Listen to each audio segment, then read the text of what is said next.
نتعلم الفرق ما بين الموظف البروفيشنال اللي بيخلص التاسك بسرعه وما بين الموظف اللي مش بروفيشنال. يا صباح الخير.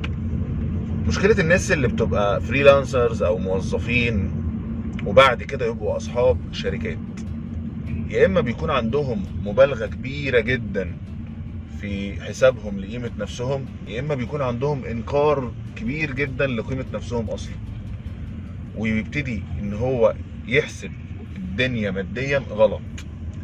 وتلاقي دايما الناس دي بتشتكي بان اسعارهم مش عارفين يظبطوها، تكلفتهم مش عارفين يظبطوها.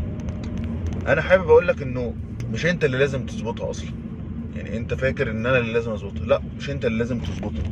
انت ممكن تجيب حد يظبطها لك وتبقى مؤمن ان ده مش دورك. ليه بقى؟ لان انت اساسا بيبقى عندك جزء من التواضع. فعند الناس اللي هي بتقلل من قيمه نفسهم بيبقى عندهم جزء من التواضع الفكري، بيحسب دايما الحسبه كانه فريلانسر، بيحسب دايما الحسبه كانه موظف، وخاصه لو هو كان موظف مش مشترك اصلا في عمليه التسعير. فدايما بيحسب الحسبه غلط، دايما بينكر نفسه غلط، مش عارف اصلا يفرق ما بين الدايركت كوست والاندايركت كوست، مش عارف اصلا ان كان يدخل فلوس العمال وفلوس الايجار وفلوس الحاجات السنويه دي كلها في سعر البروجكت ده اصلا ولا لا.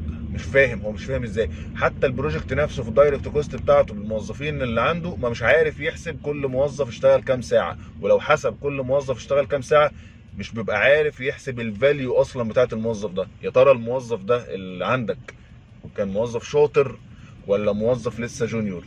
طب لو هو جونيور خد كام ساعه؟ طب لو هو شاطر خد كام ساعه؟ فبيبقى بيتهيأ له انه علشان دوت شاطر وخد ساعه ان انا احسب له ساعه. طب ما هو لو راح عمل الكلام دوت في شركه انترميديت مثلا ولا جونيور هيحسبوا الموضوع اغلى من كده. ليه؟ لان الموضوع هيطول. فانت محتاج ان انت تبقى فاهم انا مين كام واحد.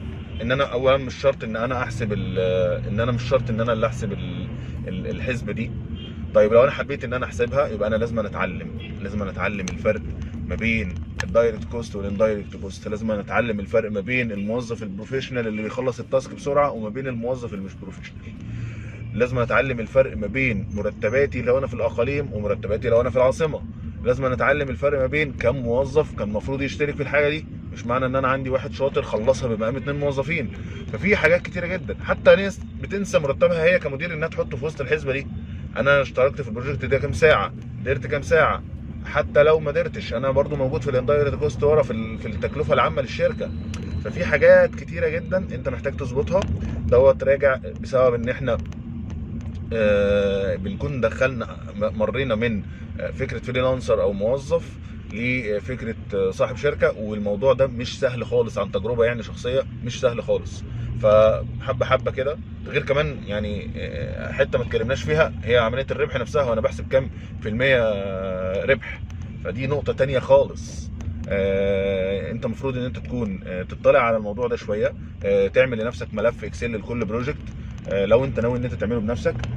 تعرف تحدد القيمه الفعليه للي انت قدمته عن طريق القيمه الفعليه للموظفين عندك، عن طريق القيمه الفعليه لكل التكلفه بتاعتك، عن طريق حاجات كتير جدا جدا جدا، كام ساعه اشتغلناها في المشروع وحاجات تانية كتير. اتمنى لكم التوفيق جميعا وشكرا جدا لكم.